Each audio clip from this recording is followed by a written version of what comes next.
Dia cakap macam tu. Okey, baik. So, kita nak lihat seni bina. Okey. Seni bina. Kalau kita tengok seni bina ni, okey, tingkatan 1 dulu. Kita belajar tentang seni bina. Kita tengok tamadun. Contohnya apa? Tamadun Mesir Purba terkenal dengan piramid seni bina dia. Kita tengok Mesopotamia tu, okey, dengan bandar-bandar dia, dengan sistem pengairan, itu seni bina. Rom, yes, Rom. Kalau kamu lihat Rom dengan seni bina dia, dengan bukan aqueduct. Aqueductnya, dengan Colosseumnya, okey, dengan Pantheonnya. Wah, memang hebat-hebat seni bina. Halo, kerajaan alam Melayu pun hebatlah. Ada seni bina juga tau. Jadi so kita nak tengok, rupanya kita pun ada seni bina. Bukan Lego, Hana Natasha. Hello. Lego celah mana pula Legonya? Okey. Tapi alam Melayu banyak biji timah, betul. Betul, banyak biji timah. Tetapi typo typo juga. Baik. Okey. Baik, jom kita tengok seni bina kerajaan alam Melayu. Hebat tak hebatlah. Jom kita tengok. Baik. Seni bina. Apa itu seni bina? Iaitu seni bina ni ialah, okey, mereka bentuk sebuah binaan yang mempunyai fungsi-fungsi tertentu. Oleh itu, cemerlangnya masyarakat kerajaan alam Melayu dapat dilihat melalui hasil seni bina mereka. Antaranya termasuklah seni bina candi, perkapalan dan juga sistem pengairan. Okey, itu memang hebat. So ada yang bertanya, kat Malaysia ada apa lagi jenis besi selain timah, cikgu?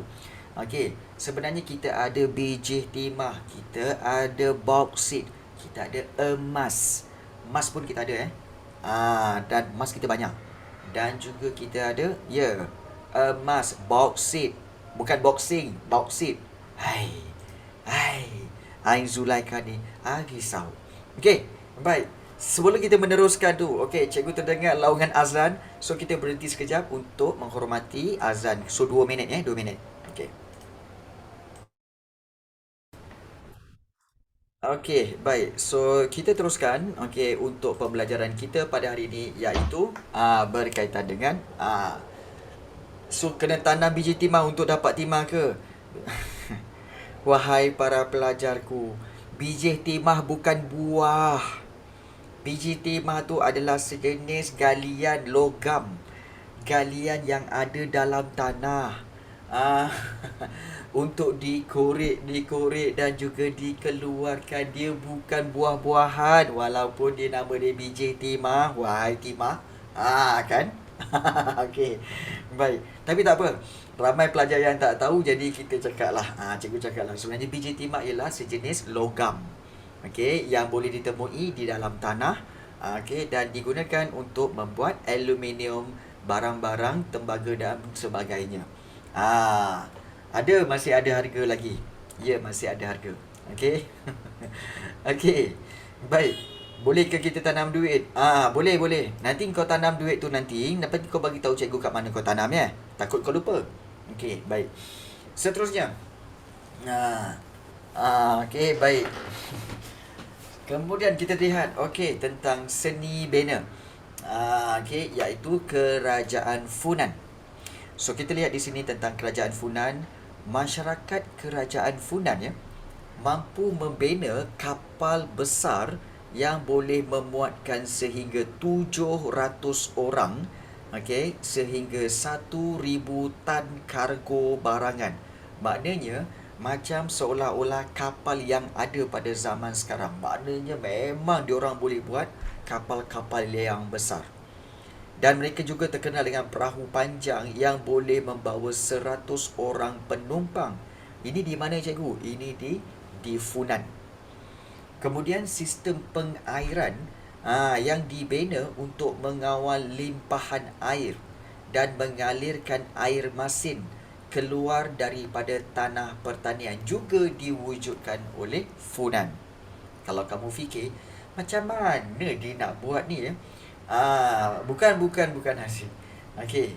Kalau kita lihat ya, mengalirkan air masin, maksudnya apa tahu? Maksudnya kerajaan Funan ini dulu banyak juga pertanian yang dibuat di tepi-tepi laut. So, apabila di tepi-tepi laut, sawah padi di tepi laut, kadang-kadang air laut masuk ke dalam kawasan tanaman. Jadi, mereka telah buat satu saliran supaya air masin tu, air laut itu keluar daripada tanah pertanian. So, itu kaedah mereka membina sistem pengairan. So, kita kata memang mereka bijak lah, kerajaan Funan ini. Dan satu lagi iaitu candi. Candi dibina sebagai rumah-rumah ibadat dan pusat pendidikan dan pertemuan masyarakat. Tinggalan candi masyarakat kerajaan Funan yang ditemukan ialah Candi Go Chai Ti, iaitu di mana? Di Okyo. So, ini antara kita kata sebagai candi ni sebenarnya rumah ibadat ya. Rumah ibadat, dan inilah bukti bahawa kerajaan Funan ini, masyarakat kerajaan Funan pandai untuk membina rumah-rumah ibadat. So, itu seni bina yang ada dalam kerajaan Funan. Begitu juga kerajaan Angkor. Angkor ni hebat sikit. Kita dah tengok banyak kali. Okyo kat mana cikgu? Okyo sekarang ni berada di kawasan Cambodia ataupun Kampuchea. Ya, tapi taklah besar macam Colosseum. Ya, tak besar macam Colosseum, but still ianya satu seni bina yang boleh dibanggakan lah. Boleh dibanggakan. So, kalau kita lihat contoh macam kerajaan Angkor pula ya. Baik, masyarakat kerajaan Angkor pula mempunyai seni bina yang berkait rapat dengan kegiatan pertanian. Contohnya bare. Ini cikgu tak nak cerita lagi, sebab kita dah banyak kali pergi tengok bare. Bare tu apa? Takungan air. Yang berukuran 2 km kali 8 km yang dapat menampung 30 juta meter padu air yang untuk disalurkan ke sawah-sawah padi di sekitarnya. Kita ada tengok banyak kali kan, 2-3 kali kita pergi tengok. Memang bila kita ukur betul lah, lebar dia 2 km, panjangnya 8 km. Jadi nak tengok yang pink. Jadi kalau kita lihat, inilah dia kita katakan sebagai seni bina, iaitu bare. Bare itu ialah kolam ataupun takungan air. Yang dibina dalam kerajaan Angkor. Selain daripada itu, kerajaan Angkor juga masyhur atau terkenal dengan seni bina seperti Angkor Wat dan juga Angkor Thom. Dua-dua ni pun kita dah pergi tengok. Memang popular ya. Memang popular Angkor Wat dan juga Angkor Thom. Dan Angkor Wat dibina oleh Raja Suryavarman yang kedua pada abad ke-12, dan Angkor Wat dibina dengan keluasan 208 hektar. Binaan menara utama ya di tengah-tengah candi itu ialah setinggi 65 meter tinggi. Dan masyarakat kerajaan Angkor turut membina kapal untuk kegunaan perdagangan dan peperangan. Jadi kalau kita tengok apa bukti dia, inilah dia. Kalau kita lihat ukiran di Angkor Wat ada menunjukkan tentang apa ni? Tentang orang naik kapal. Nampak tak? Ni kepala dia ni. Ni kapal dia. Kapal dia. Ini kapal dia. Nampak tak? Dan di sini orang-orang pahlawan-pahlawan daripada kerajaan Angkor naik kapal.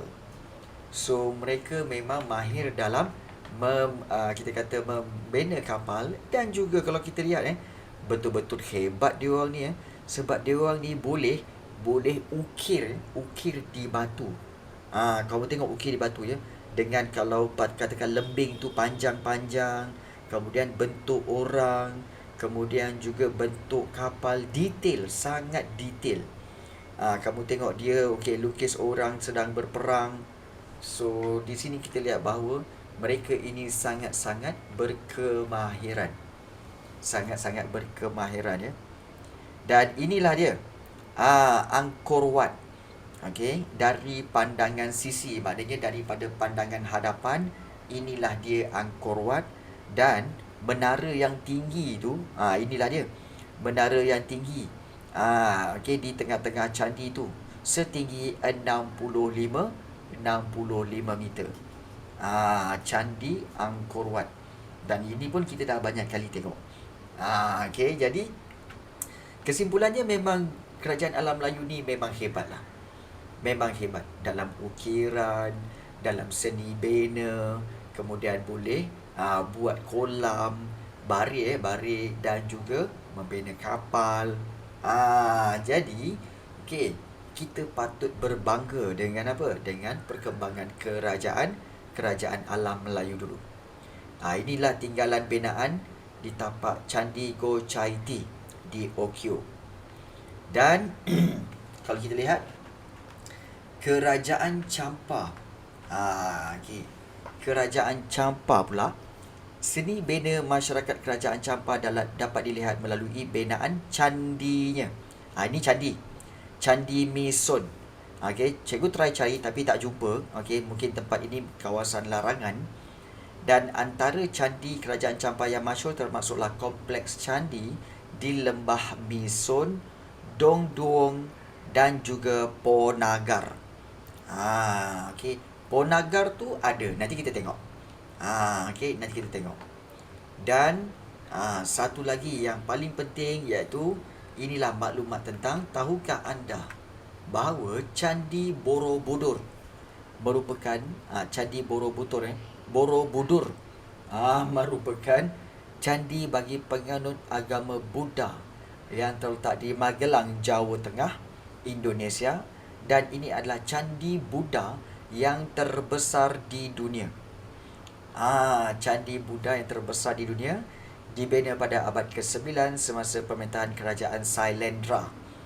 Kan macam cikgu cakap kelas itu kan, cikgu, kerajaan Sailendra, macam cikgu cakap hari tu, kalau ikut betul-betul kerajaan alam Melayu ni ada berapa ramai? Mencecah 32 kerajaan, iaitu antaranya Langkasuka, Chehtu, kemudian juga ada Patani, kemudian ada Sailendra, ada Tiomah, banyak kerajaan. Tapi yang kamu belajar dalam buku teks sejarah tingkatan 2 ni hanya 7 kerajaan. So 7 pun dah macam-macam. Kalau kamu belajar semua 32 kerajaan, mau menangis. Kan? Mampus. Yang mana favourite cikgu? Okey, kalau ikutkan favourite cikgu adalah Sriwijaya lah. Sriwijaya, sebab antara Sriwijaya yang memang kerajaan yang paling hebat lah. Okey. Jadi, untuk Candi Borobudur ini, candi ini dibina berbentuk gunung yang bersegi-segi dan memiliki beberapa tingkat. Di bahagian puncaknya terdapat 72 buah patung Buddha yang diletakkan di dalam stupa. Bukan, Sailendra ialah kerajaan, bukan dinasti. Okey, kerajaan Sailendra. So, kita tengok tadi tentang Candi Ponagar. Okey, jangan salah faham pasal stupa. Stupa tu sebenarnya adalah dia punya kon-kon yang berada di atas candi tersebut. Itu dipanggil stupa. Okey, bukan ini sebelum. Okey, bagus. Ini semua yang kamu belajar tentang candi-candi ni apa semua, dia wujud sebelum kedatangan Portugis, kedatangan British, Belanda, belum. Sebelum itu lagi. Okey. Dan kalau kamu bertanya, okey, macam mana dia punya macam mana keadaan sebenarnya? Mungkin ada yang bertanya.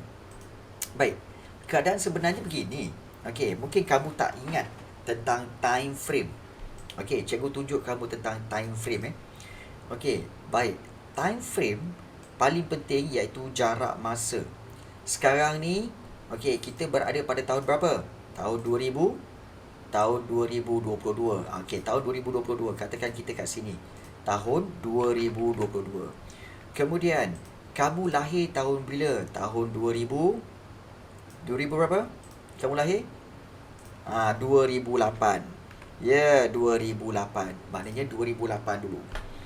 Kemudian, sebelum itu lagi, kita tahu bahawa negara kita merdeka pada tahun 1957. 1957 kita merdeka. So, ini Malaysia merdeka. Okey, kita kembali kepada zaman dulu ya. Baik. Ini bab apa? Tak, ini penerangan. Ini penerangan, Haziq. Okey, baik. Kemudian, kalau kamu masih ingat itu 1957 ya. Dan kemudian kalau kamu masih ingat pada tahun 1511. Okey, 1511, apa yang berlaku pada tahun 1511 iaitu Melaka diserang diserang Portugis. Betul? Okey. Ya, Melaka diserang Portugis pada 1511. Kemudian kalau kamu nak tahu pada tahun-tahun pada tahun-tahun 1100 1100 dekat sini.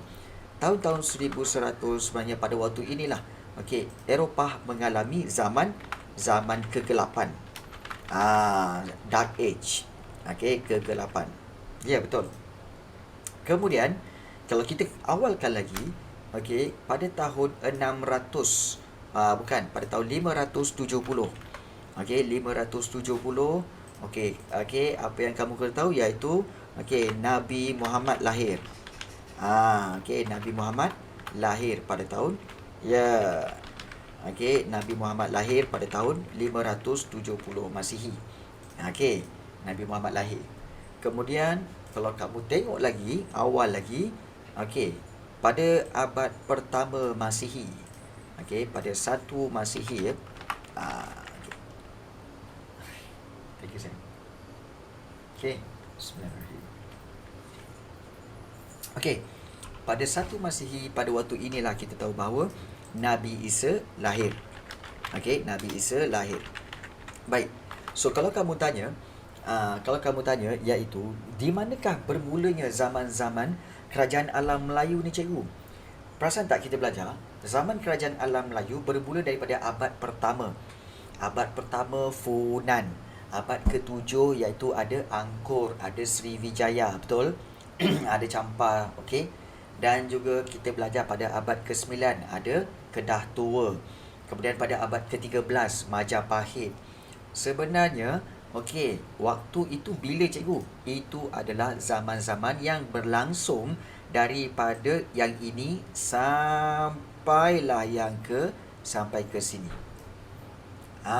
Nampak tak? Inilah dia ruangan yang berlaku zaman kerajaan alam Melayu di sini. Ya. Jadi itulah yang berlaku. So ada yang bertanya, macam mana orang dulu ingat hari apa ya? Apa jadi kalau tak ada sesiapa ingat hari apa? Tak, sebenarnya ini pengiraan daripada sejarawan. Ahli sejarawan. So sejarawan yang mengira tahun bila dan dia rekodkan. Jadi untuk pengetahuan kamu, inilah zaman di mana berlakunya zaman kerajaan alam Melayu. Kerajaan alam Melayu yang bertanda ruangan tu. Kerajaan alam Melayu daripada abad pertama. Macam mana dia letak nama hari, cikgu? So bermakna bila soalan dah tanya, cikgu, ini zaman sebelum penjajahan ke? Ya. Portugis dia menjajah negara kita pada 1511. Selepas Portugis barulah Belanda. Lepas Belanda barulah British. Jadi zaman penjajahan itu berlangsung pada bila? Pada zaman-zaman yang ini. Inilah zaman penjajahan. Sampailah kita merdeka pada 1957. Boleh faham inilah dia garis masa kejadian yang berlangsung sepanjang abad sebenarnya. Baik. Macam mana? Ada soalan tanya macam mana dia letak nama hari? Sunday, Monday, Tuesday, Wednesday. Baik. Sunday, Monday itu sebenarnya merujuk kepada nama-nama nama-nama Tuhan. Tuhan Rom. Sunday tu maknanya Tuhan matahari. Okay, Monday, Tuesday, Wednesday. Dia ada Tuhan-Tuhan dia. So dia letakkan hari, nama-nama Tuhan dalam nama-nama hari tu. Tetapi kalau dalam bahasa Malaysia yang Isnin, Selasa, Rabu, Khamis, itu sebenarnya adalah hari yang merujuk kepada nombor-nombor dalam Islam. Contoh Ahad. Ahad tu sebenarnya adalah perkataan bahasa Arab, iaitu Wahid. Wahid tu apa? Satu. Wahid, Isnin, Salasa, Arba'ah, Khamsah, Sita. Betul? Kan? Jadi Wahidun, satu. Ahad. Isnaini, Isnin, dua. Salasa, tiga. Salasa. Kan? Arba'ah, Rabu, Arba'ah. Kemudian Khamsah. Khamsah tu yang kelima, Hamis, hari Khamis. Okay. Dan Jumaat, dia bukan nombor. Jumaat tu adalah hari untuk berkumpul, jemaah. Berjemaah, solat Jumaat. Jemaah.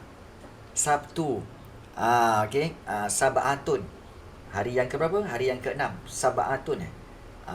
Jadi itulah dia. Boleh guna ke? Just untuk nama saja boleh guna, Arissa. Kalau katakan Monday, Tuesday is just a nama. So kita tak gunakan untuk menyembah mana-mana. Bukan tujuh. Cikgu pun lupa lah. Sekejap. Wahidun, Isnaini, Salasa, Arba'ah, Khamsah, Sita, Sab'ah. Sab'ah tujuh lah. Betul tujuh. Cikgu, kita dagang dengan Kedah sudah tua, tapi Melaka dulu ada kerajaan sendiri ke? Sebab kedudukan Melaka strategi bagus untuk kerajaan rasanya. Okey. Baik, sebenarnya sebelum itu belum ada kerajaan Melaka. Kerajaan Melaka belum diasaskan. Okey, yang ada pada awal tu adalah kerajaan Kedah Tua dan Gangga Negara. So Melaka belum ada kerajaan sendiri. Melaka pada waktu itu hanyalah sebuah kampung nelayan. Sebuah kampung nelayan, ya. Baik. So, kita teruskan. Okey, iaitu cikgu dah berjanji dengan kamu, okey, untuk kita hari ini kita nak berjalan. Pergi ke mana? Kita nak tengok berkaitan dengan candi-candi. Mana kita nak tengok candi? Kita mula-mula nak tengok Candi Ponagar. Okey. Iaitu kita tengok Ponagar. Okey, so Ponagar, jom kita tengok di mana? Di Vietnam. Okey, so kita terbang. Okey. Okey, so kita tengok Candi Ponagar. Ada lagi tak Candi Ponagar tu? Okey. So panggil kerajaan bukan tamadun. Ya. Sebab sebenarnya dulu itu ada kerajaan yang memerintah. Sebab itu dipanggil kerajaan. Dia tak panggil tamadun. Okey. Baik. So kalau kita lihat di sini, okey, Ponagar Tower. Okey, jom kita tengok Ponagar ini. Wah, banyak tempat yang kita boleh tengok, ya. Contohnya, jom kita turun, kita tengok. Okey, Candi Ponagar. Okey, inilah dia. Okey, kesan-kesan dia. Okey, bangunan-bangunan ini, binaan-binaan ini adalah menunjukkan binaan bagi kerajaan Angkor. Dan dia terletak di tepi sungai, ya. Binaan ni dah lama dah ni. Ya. Candi-candi ini. So ini sebenarnya adalah kita kata sebagai temple. Ini temple sebenarnya, okey. Ya, cantik, memang cantik. Dia ukiran dia sangat-sangat detail. Okey, sangat detail. Jadi itu antaranya. Selain daripada itu, mungkin kita boleh lihat di tempat lain seperti di sini. Okey. Mungkin kita boleh lihat lebih detail lagi sebab kita nak tengok sebenar-benarnya. Ni dah dia nampak. Okey. Okey, ini macam pintu gerbang dia lah. Dia susun pakai batu bata, ya. Susun pakai batu bata, Candi Ponagar. Dan ini menjadi tempat pelancongan di mana, nampak tak? Ada persembahan lagi. Ada persembahan orang perempuan letak apa nama tu, letak labu ke? Bukan, letak apa dipanggil? Periuk bukan periuk. Balang Santosh Das dia panggil apa tu? Balang. Tu. Atas kepala macam pot. Dia letak itu. Okey. Jadi dia letak atas kepala dan dia tarikan. Tembikar pun boleh juga, Lily, tembikar. Dalam tu ada ular ke cikgu? Kau ni kan. Ini kat Kemboja. Nampak tak? Dan ini di mana ni? Ini di Candi Ponagar. Dan kalau kita lihat candi, hebat orang dulu boleh membina binaan setinggi ini membina binaan setinggi ini. Okey. Jadi kalau kita lihat susunan dia daripada batu-batu, dan kalau kita lihat ada membentuk ke atas tu memang dia orang ni memang mahir. Memang mahir dalam yes. Ini caranya, ini diorang memang menari sambil balancekan benda atas tu supaya tak jatuh. Kat mana? Kemudian pula, betul, kita kan berjalan-jalan. Kalau jatuh pecah, apa susah? Kan? Apalah kau ni? Bersih tempat ni, tak ada sampah pun. Betul. Kalau kita lihat, inilah bukti kawasan candi yang kita nak melawat. Inilah dia baik. So inilah Candi Ponagar. Candi Ponagar. So dia memang berhampiran dengan ramainya. Tak ada. Dan kalau kita lihat di sini, dia berhampiran dengan kawasan tepi laut dan sungai. Tepi laut dan juga tepi sungai. Ambil periuk atas kepala dia. Kau nak ambil periuk atas kepala dia, kenapa? Dah memang dia periuk dia punya. Yang kau nak ambil, kenapa? Tak pasal-pasal kau kena empuk dengan periuk dia nanti. Jangan. Baik. Baik, itu Ponagar. Seterusnya. Kita nak tengok tentang maklumat tentang Candi Borobudur. Candi Borobudur adalah candi yang memang terkenal, iaitu terletak di Indonesia, iaitu di Jawa, dan boleh lihat daripada atas tentang Candi Borobudur. Inilah dia contoh Candi Borobudur tu. Nama Borobudur kau jangan salah sebut. Candi Borobudur. Dan kalau kita lihat, risau. Baik. So kalau kita lihat dan kita turun, memang besar. Nampak? Baik. Inilah dia gambaran daripada atas Candi Borobudur. Dan di sini terdapatnya 72 stupa. Yang benda yang bentuk tu, yang tiang tu, yang bentuk tu kan, yang tudung, itu bukan tudung saji bang. Itu bukan tudung saji. Yang macam tu bukan tudung saji. Itu adalah dipanggil stupa. Dipanggil stupa. Dan di dalam dia ada apa? Dalam dia ada patung Buddha. Dalam ni ada patung Buddha tengah duduk. Setiap satu ni dalam tu ada patung Buddha. So ini di atas kawasan Candi Borobudur. Yes. Nampak tak? Diorang bentuk macam loceng, cikgu. Memang bentuk dia macam loceng. Dan di atas sekali, inilah stupa yang terbesar lah. Nampak tak ni? Ini dalam ni stupa yang terbesar lah. Ini yang paling besar. Ni atas sekali. Cuba buka, cikgu, slipper tu. Slipper mana? Kan? Mana ada orang tu yang pakai slipper? Cikgu tak pakai slipper. Cikgu cuba buka slipper tu. Stupa. Kau punya typo ni, Kazik. Ya Allah, hai. Risau typo kau ni. Risau. Baik. Sebenarnya Ain Zulaikha tanya, cikgu, kita tak boleh ke, tak digalakkan dating ke tempat macam ni? Memang, dating kat mana-mana pun tak boleh. Tapi memang tempat ni memang tak boleh datang pada waktu malam lah. Dating lagi tak boleh. Kan? Baru umur 14 tahun, tingkatan 2 nak dating. No. Kan? Belum apa nak dating pula. Kan? Paling dating period. ah, dia nanti patung tu rasa kesorangan. Kau ingat dia ada heran dia nak kesorangan. Okey, baik. Kau ingat dia ada heran. Okey. Baik. So dating dua orang balik empat. Risau. Okey. Okey, baik. Inilah dia banyak stupa-stupa dia. Lain macam. Ya. Yeah. Kalau kita pergi jarak sikit berjalan, nampak tak? Banyak stupa-stupa dia. Okey. Dan ada yang kata cuba buka. Tak berani buka lah. Kan kalau buka sekarang, bila takut kita cabut dia punya stupa tu nanti, takut-takut dalam tu jumpa hari seliau dalam tu. Sudah. Risau. Nak cerita apa sebenarnya tu nanti? Kan. Okey. Cabut-cabut. Stupa tu sebenarnya adalah dia punya penutup tu. Tu stupa. Okey. Tu stupa. Benda-benda yang yalah yang menutup tu, itu dipanggil stupa lah tu. Stupa Kenapa? Cikgu, Ya. Yeah. yang stupa tu dia memang tak boleh buka ke boleh buka?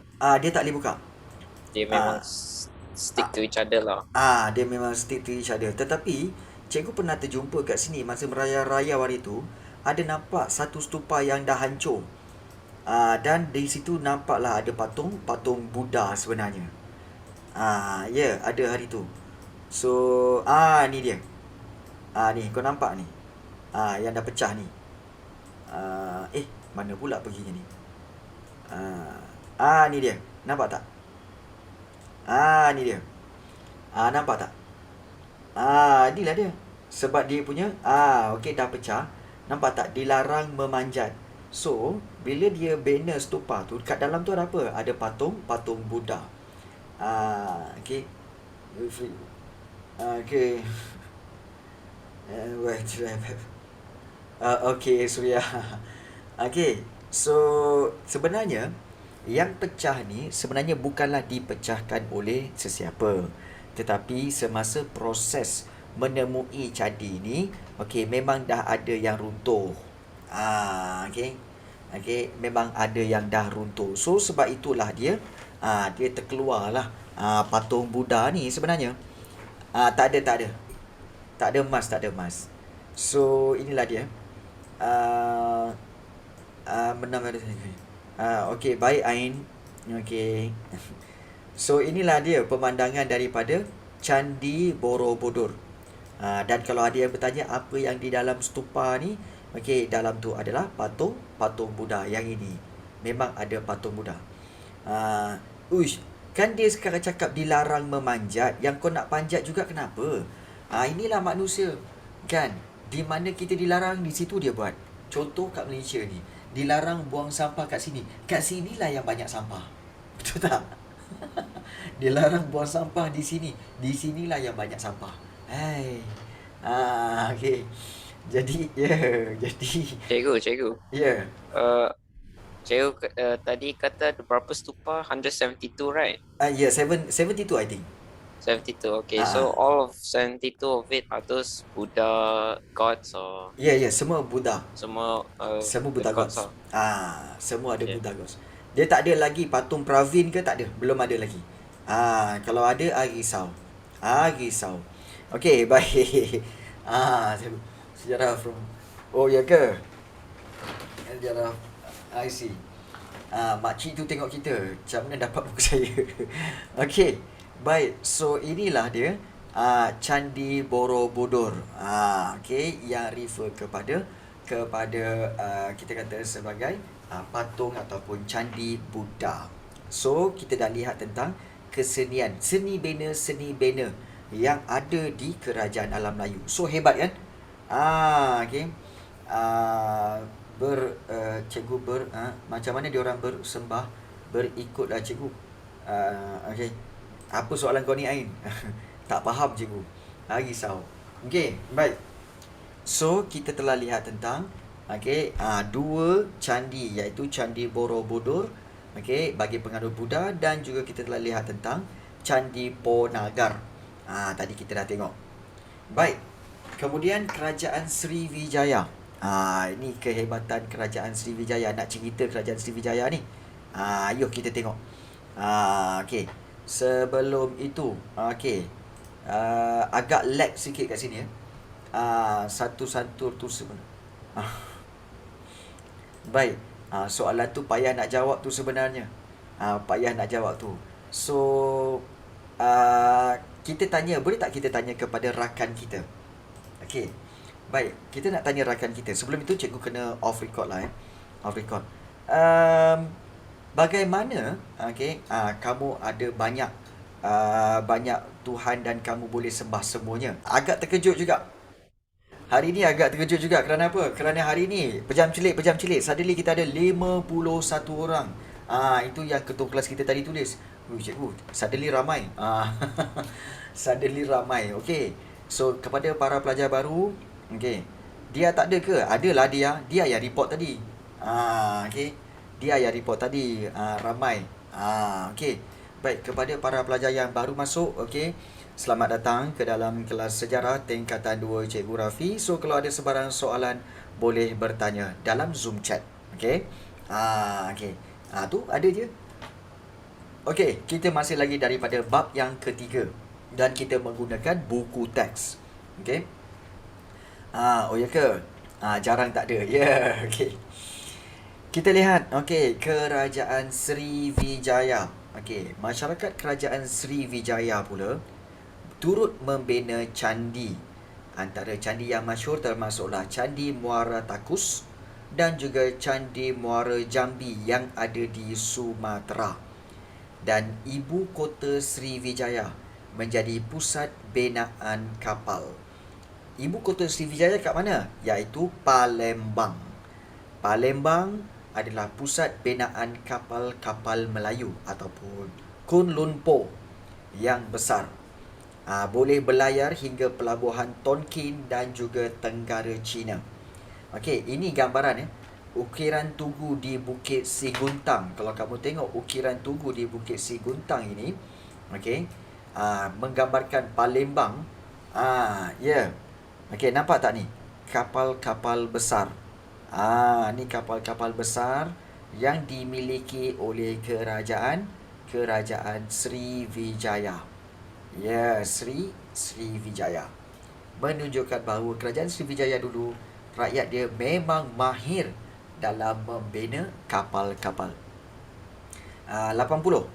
80. Indonesia 80 Kerajaan Majapahit pun ada. Kerajaan Majapahit membina banyak candi semasa era kegemilangannya, termasuklah Candi Tikus. Candi untuk orang tapi nama tempat tu Candi Tikus. Kau ingat bukan candi tu untuk dibuat untuk tikus bukan. Dan juga Candi Cetor di Jawa Tengah. Okey. So ada yang tanya pula, Viking abad ke berapa? Viking sebenarnya abad-abad yang sama seperti Majapahit. Yang sama. Yang sama Selain candi, masyarakat kerajaan Majapahit membina pintu gerbang seperti Gapura Wringin Lawang, iaitu pintu gerbang laluan raja, dan Gapura Bajang Ratu, iaitu pintu masuk ke dalam sebuah bangunan suci di Jawa Timur. Biasanya inilah dia Okey, kebiasaannya pintu gerbang tu macam ni. Okey, pintu gerbang tu begini. Okey, pintu gerbang tu ya. Okey, baik. Betul ke Viking lawan naga? Tak adalah. Itu legends dia. Okey, legends saja. Baik. Ya. Betul saya. Sudahlah tu Aziz. Baik. Ya, dulu Jepun ada nama lain tak? Ya, dulu Jepun dipanggil Ryukyu. Okey, Ryukyu. Baik. Viking tu apa? Ada ya korang ni. Viking tu sebenarnya adalah masyarakat. Masyarakat yang tinggal di kawasan Scandinavian, iaitu di kawasan Denmark dan apa semua, dan mereka terkenal sebagai lanun-lanun di kawasan Lautan Arktik dan Lautan Atlantik. Okey. Baik. Yes. Okey. Seni bina kerajaan Kedah Tua. Kita tengok Kedah Tua. Kedah Tua banyak tertumpu okey, kepada binaan candi bagi agama Hindu dan Buddha di Lembah Bujang. So, antara tinggalan candi Buddha yang masyhur termasuklah Bukit Coras, Bukit Pendiat dan juga Candi Bukit Meriam. Dan tinggalan yang masyhur ialah di Candi Bukit Batu Pahat dan juga Bendang Dalam lah. Dan kedua-dua candi ini mendapat pengaruh seni bina kerajaan Chola iaitu di India. So, seni bina arca Hindu dan Buddha turut ditemukan di lokasi candi ini. So, itu kerajaan Kedah Tua. Okey, kerajaan Kedah Tua. Okey. Dan seterusnya kita lihat kerajaan Gangga Nagara. Penemuan patung Buddha. Gangga Negara sebenarnya di Ipoh, di kawasan Ipoh, Perak. Dan penemuan patung Buddha yang diperbuat daripada gangsa setinggi 18 meter di Tanjung Rambutan. Okey, Tanjung Rambutan merupakan antara bukti seni bina masyarakat kerajaan Gangga Negara ini. So, turut ditemukan beberapa binaan patung Buddha lain di Sungai Siput dan juga Pangkalan. Seni bina arca tersebut menerima pengaruh daripada kerajaan Gupta, India. Kalau kamu perhatikan kerajaan Gupta, ini adalah kerajaan yang menyebarkan agama Hindu. Okey, dalam tamadun India kamu belajar semasa form 1 dulu iaitu bab yang ke-7. Ingat lagi? Okey.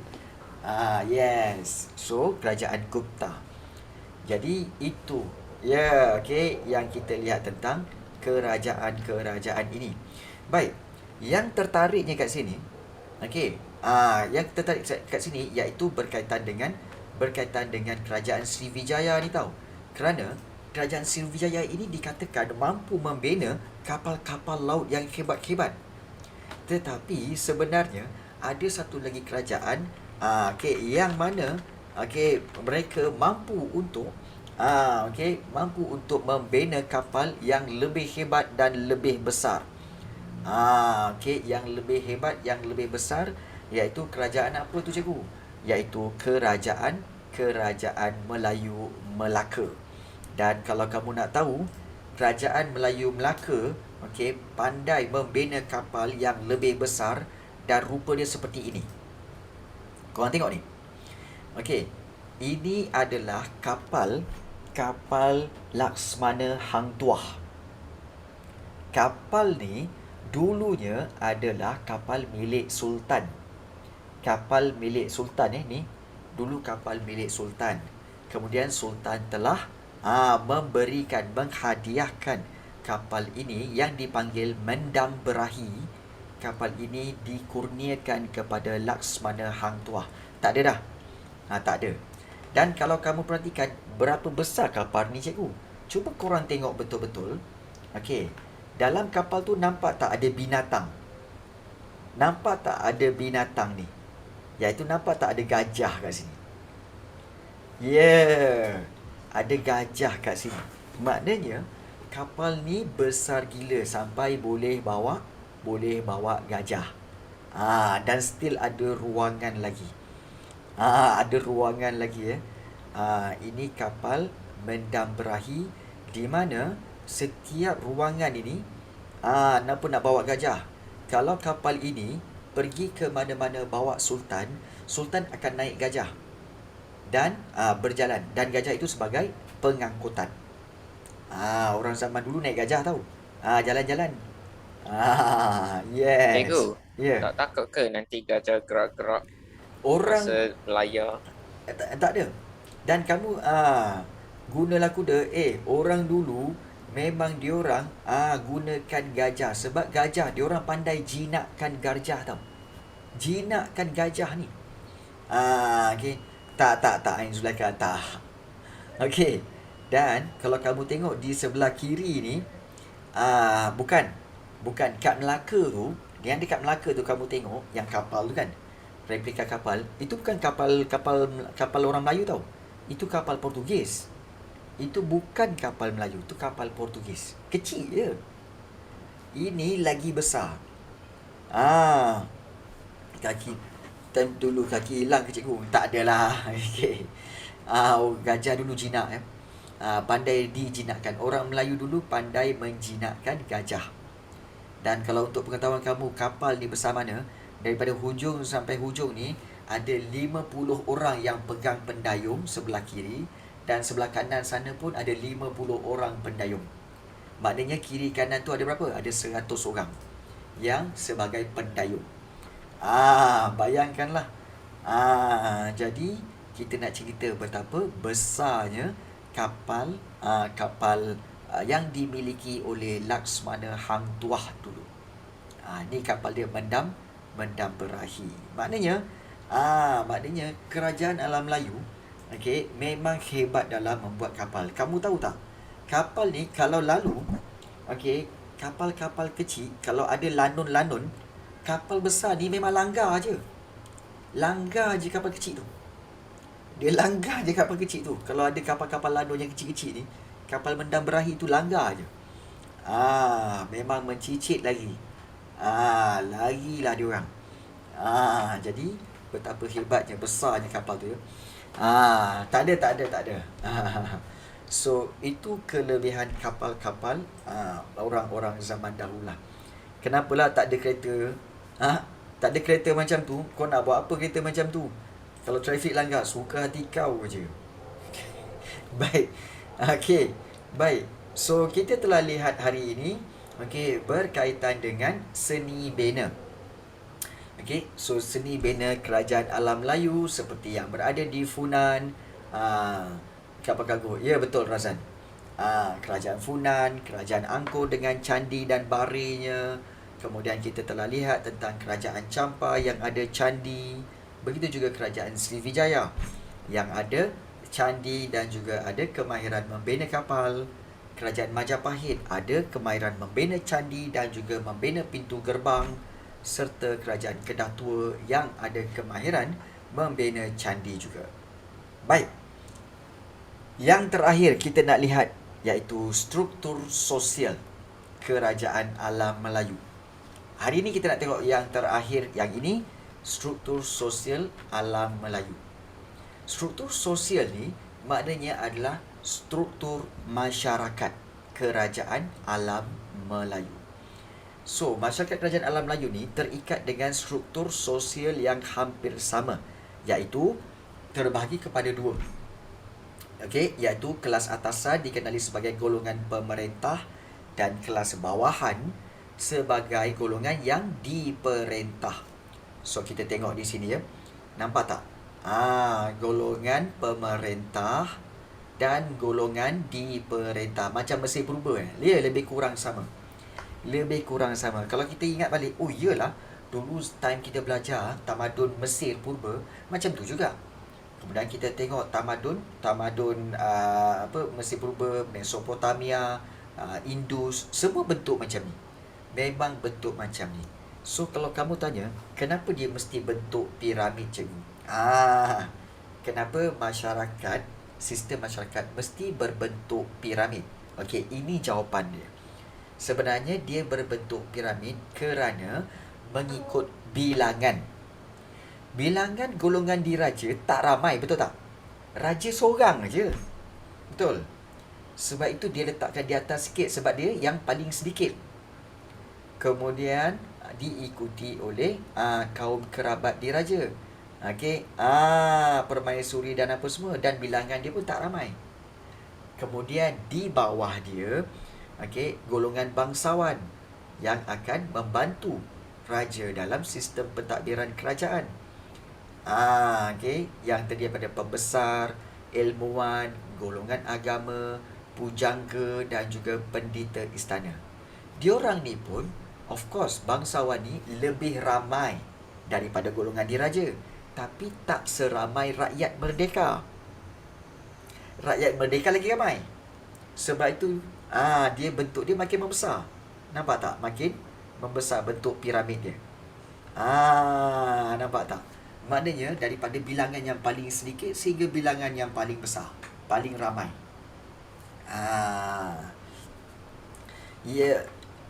Kalau kita lihat di sini, rakyat merdeka mengukuhkan sistem beraja melalui konsep taat setia dan menjana ekonomi kerajaan, dan bawah sekali hamba Maknanya hamba lagi ramai daripada rakyat merdeka. Hamba lagi ramai daripada rakyat merdeka. Nampak tak? Okay. So baru kamu tahu kenapa dia berbentuk piramid. Kerana merujuk kepada bilangan dan juga status.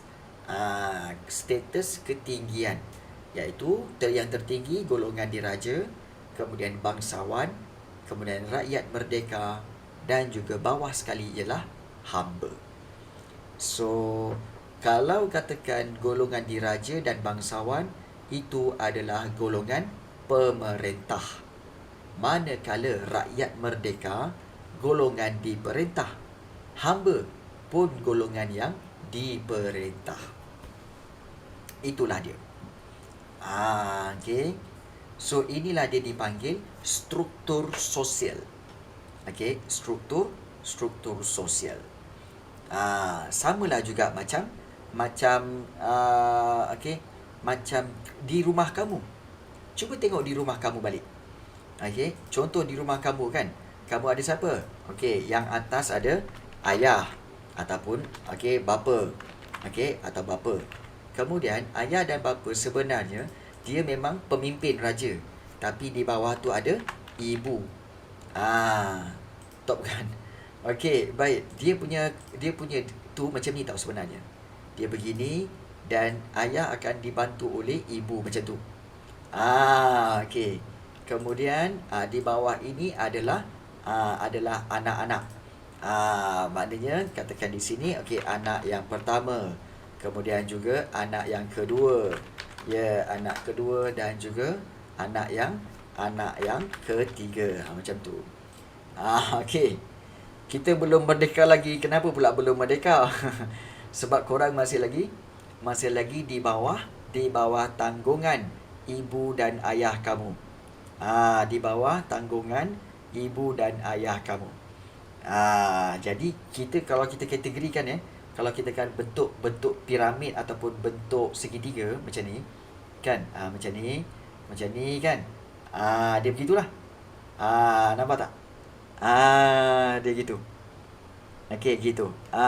Ayah dan ibu ialah golongan pemerintah, manakala anak-anak golongan diperintah. Nampak tak? So tapi anak-anak okey, tapi ialah okey, anak-anak ini boleh menjadi, saya golongan pemerintah. Ialah kalau ikutkan ada sesetengah keluarga nak juga kuasa tu ya. Wah, ada sesetengah keluarga dia bukan macam ni. Ada sesetengah keluarga dia begini. Dia susun kemudian anak yang pertama, kemudian dia turun anak yang kedua, kemudian dia turun anak yang ketiga, kemudian turun anak yang keempat. Jadi dia punya pemerintahan macam ni.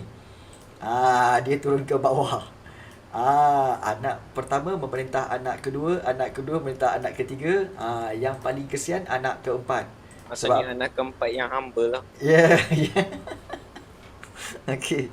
So anak sulung, anak nombor 2, anak tengah, anak bongsu. So ini yang berlaku. Okay, kebiasaannya kalau kamu kakak abang, biasanya kamu adalah berada di sini, kamu yang akan memerintah yang kedua ketiga.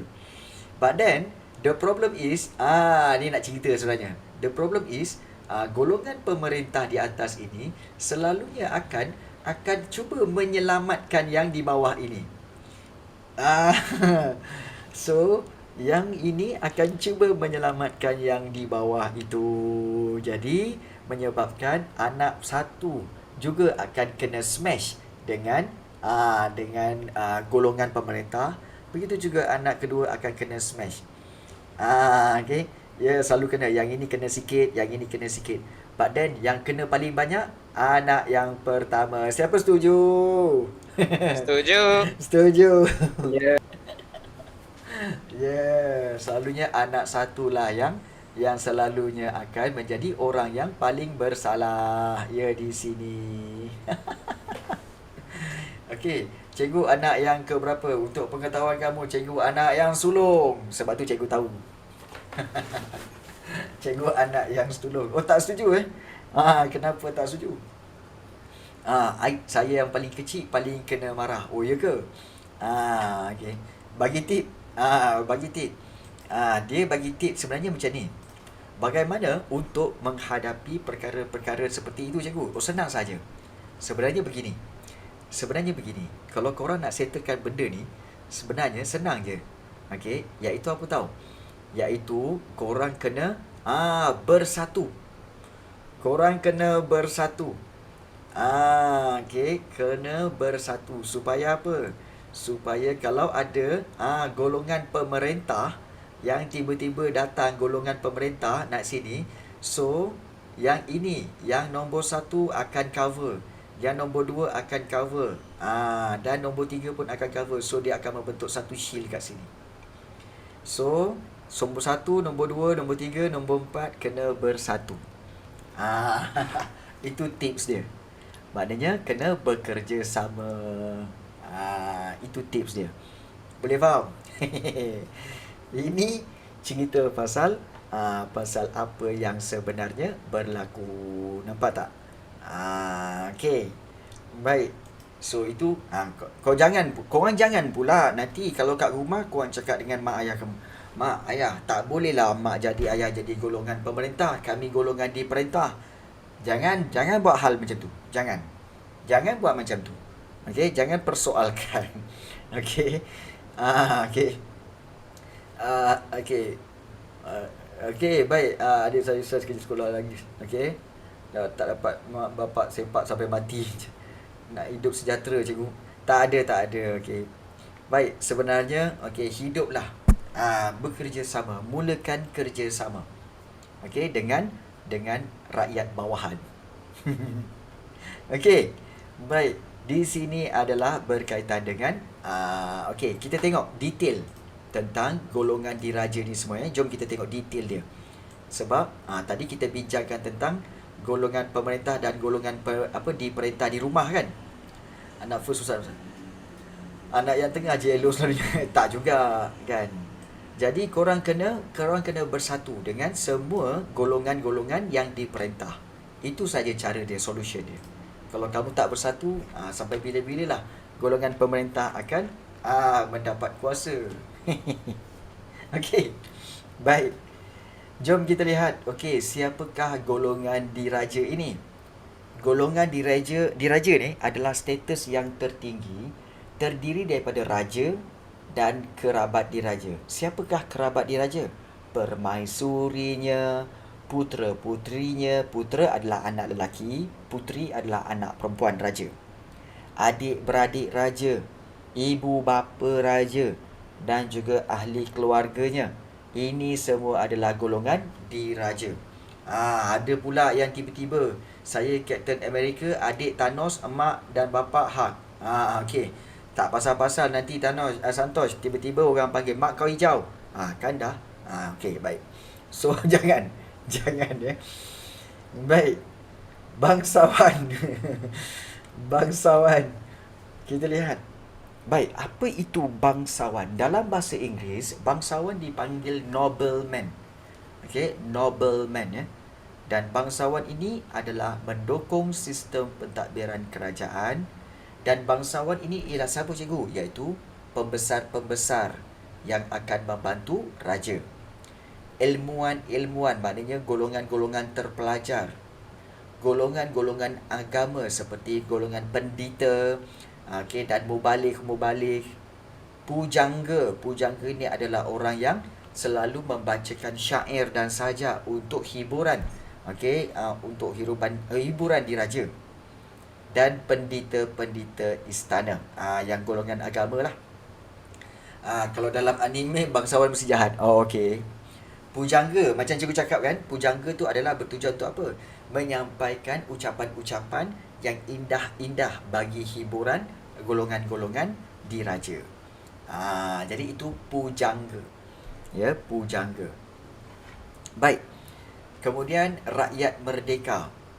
Rakyat merdeka mengukuhkan sistem beraja melalui konsep taat setia. Kita ni sebagai rakyat, macam kita ni sekarang ni kat Malaysia ni, kita ni rakyat. Cikgu ni rakyat, korang semua rakyat. Okey, korang semua rakyat. Jadi kita kena patuh dan taat setia kepada raja kita. Supaya apa? Supaya dapat mengekalkan keamanan negara. Itu dia. Okey, dan menjana ekonomi kerajaan. Antara istilah rakyat merdeka ni termasuklah orang-orang yang terdiri daripada pekerja-pekerja istana, askar, petani, penternak, pedagang, nelayan dan juga artisan. Kalau ada yang tak tahu, artisan tu apa, cikgu? Artisan ni sebenarnya adalah tukang-tukang seperti tukang kayu, tukang batu, tukang besi. So, tukang-tukang itu dipanggil artisan. Tukang-tukang itu dipanggil artisan. Dan yang paling bawah ialah hamba. So, hamba berkhidmat dalam sektor sosioekonomi dan meningkatkan status pemiliknya. Ingat macam cikgu cakap, hamba ni ada tuan dia. Hamba, yang paling bawah ada pemilik dia, ada tuan dia. So, hamba, lagi ramai bilangan hamba, lagi hebatlah tuan dia. Itu maksud pemilik. Pemilik hamba. Jadi, hamba ni, cuba cari nanti. Cikgu pun tak ingat nama dia. Ada satu nama dia tu. Terdiri daripada tawanan perang, hamba berhutang dan rela menjadi hamba. Ada juga yang rela menjadi hamba. Ada juga oleh kerana dia berhutang, maka dia menjadi hamba. Ada juga yang dia kalah dalam peperangan, maka dia dijadikan hamba, tawanan perang. Ya, secara umumnya kita semua ni taat kepada raja. Secara umumnya ya. Ada yang bertanya, cikgu, saya taat kepada raja ke? Ya, secara umumnya kita semua taat kepada raja. Apa bukti kita taat kepada raja?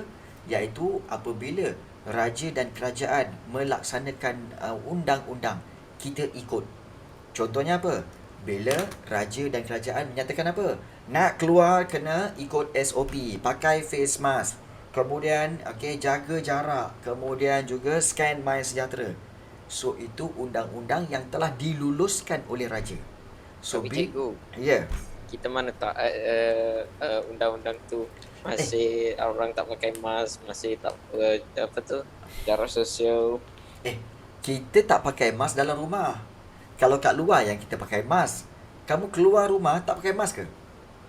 Berani ke keluar pergi 7-Eleven, pergi ke 99 Speedmart tak pakai mask? Uish, tak. Tak cikgu, tapi kadang-kadang I tengok. Yalah, of course lah, kadang-kadang duduk rumah, kadang-kadang dalam kereta kan.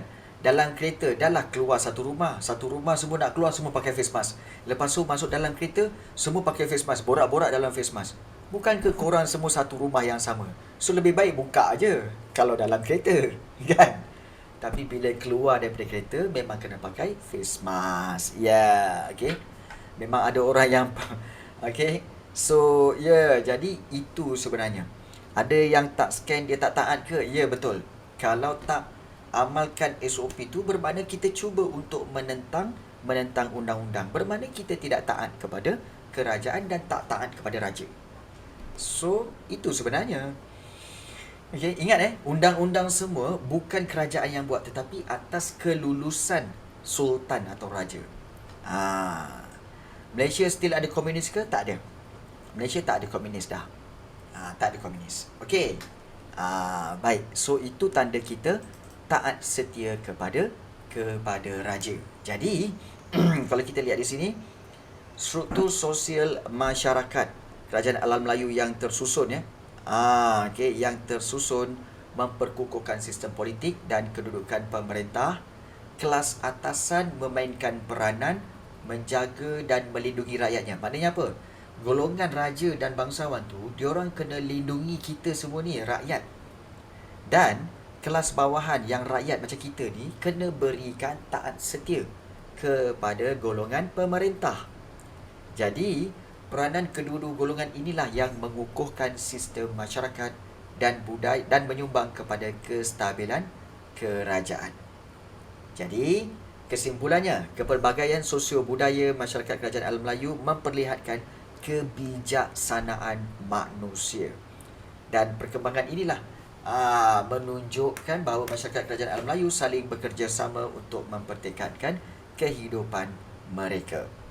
So, baik. PM rakyat ke cikgu? Ya, PM juga rakyat, tapi dia golongan bangsawan lah. Kerana dia adalah pembesar. Perdana Menteri adalah golongan pembesar ya. Golongan pembesar. Okey. Yes. Jadi kalau kita lihat di sini, okey, kita telah lihat tentang struktur sosial masyarakat kerajaan alam Melayu. Dengan itu, maka kita telah pun tamat bab yang ketiga. Wow. So, apa yang telah kita pelajari dalam bab yang ketiga ini? Okey, 4 perkara. Bahasa dan tulisan, persuratan, seni bina dan juga struktur sosial. So, ada yang bertanya, nanti ada nota cikgu? Ya, hari Sabtu ini. Okey, hari Sabtu ini insya-Allah kita ada nota. Insya-Allah.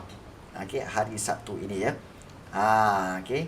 Dan jangan risau, kita akan buat nota bab yang ketiga ini bersama-sama. Okey. Yang menjadi mata tanam. Ya. Tak payah salinkan. Yang ini tak payah salin. Nanti hari nota tu buat tulis ke print. Okey, cikgu bercadang pada hari Sabtu ni kita akan buat soalan yang ataupun kita buat nota yang kita tulis. Bukan kita print. Okey tak? Okey. Ya Ain Zulaikha. Ya. Okey, boleh setuju cikgu? Ya. Ni favorite bab. Okey. Baik Zara Syazmin. Yes. Okey sangat. Jumaat ada kelas tak? Ya, Jumaat ada kelas geografi. Ya. Okey, Jumaat petang kita ada kelas geografi pukul 4.30 hingga 5.30 ya.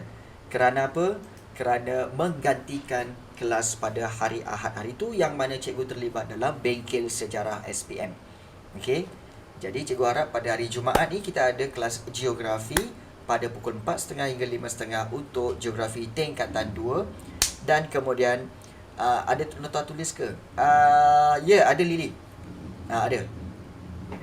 So, kita akan lihat berkaitan dengan geografi. Okey.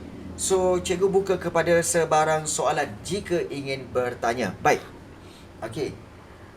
Tadi ada satu soalan, ada pelajar tanya tentang, okey, cikgu, tentang Rusia dan juga Ukraine.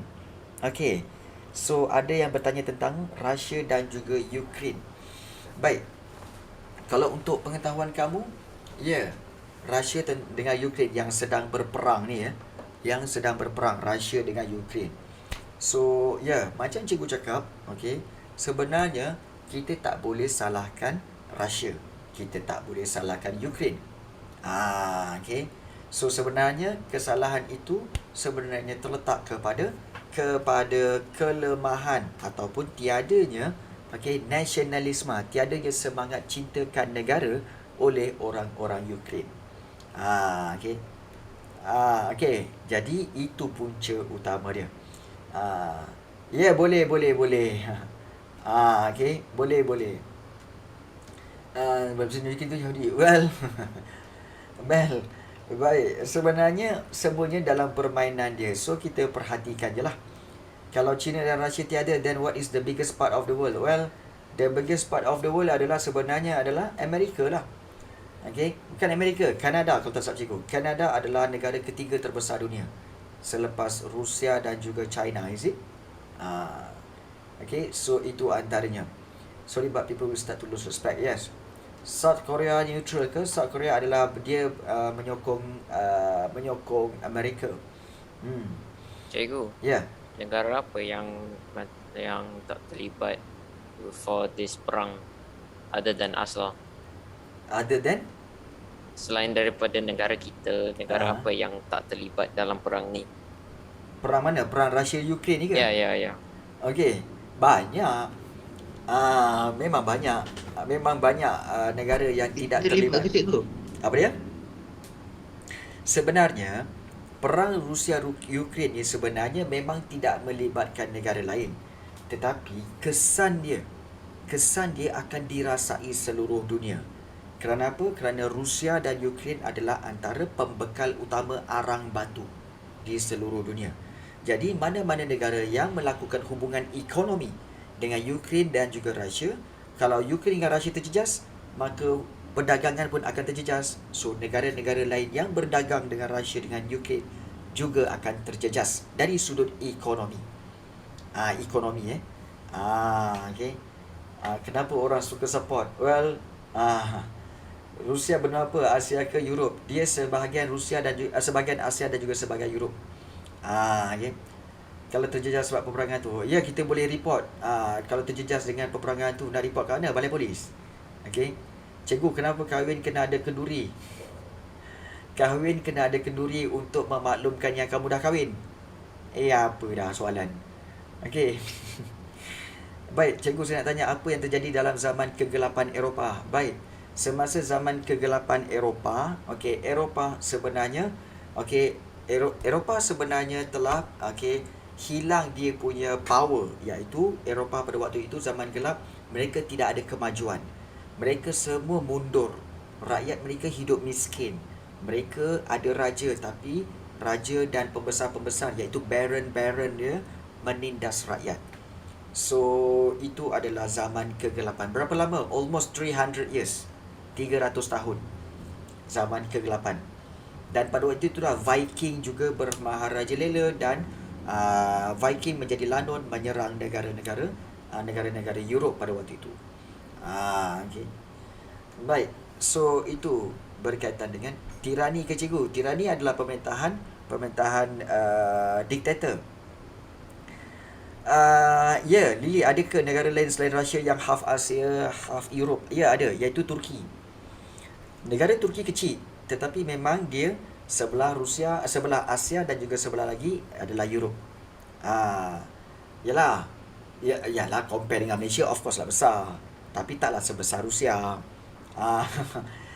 Kan, compare dengan Malaysia, of course lah Turki tu lebih besar. Tapi Turki kalau compare dengan Russia, of course lah Turki lebih kecil. Okay. Malaysia negara terbesar kan? Terbesar kat mana? Cikgu, kenapa pisang ada hati? Kerana, okey, bagus soalan ni. Kenapa pisang ada hati? Okey, kerana pisang dia selalu bosan. Pisang selalu bosan. Selalu dia dibuat pisang. Maknanya, bila dia ada bosan, dia ada hati lah. Pisang. Okey. Risau. Rusia paling besar negara, tapi China paling banyak orang. Ya, betul. Betul tu. Okay. Pisang tak pernah sakit hati. Ya, pisang tak pernah sakit hati, tapi selalu disakiti. Sebab itu pisang jadi pisang. Kan? Ayuh. Okay. Pisang jadi pisang. Okay. Ada pula yang bertanya soalan pelik-pelik, iaitu okay, apa jadi okay, so soalan bagus ni. Apa jadi kalau potong rambutan? Kalau potong rambutan, dia tak jadi rambutan. Dia jadi apa? Dia jadi pendekkan. Sebab rambut dah pendekkan. Okay, baik. North Korea neutral ke Russia ke Ukraine? Okay. North Korea tak neutral. Okay. Yeah. Russia is benua cikgu. Bukan, Russia is satu negara. Nak tadi tu botakan ya. Botakan pun boleh. Durian tak ada juri. Durian tak ada duri jadi apa? Durian kalau tak ada duri dia jadi naga haziq. Dia jadi naga haziq. Jepun neutral ke? Ya. Okey. Bagi lagi soalan pelik-pelik. Apalah korang ni? Okey, baik. Okey, sila berikan soalan.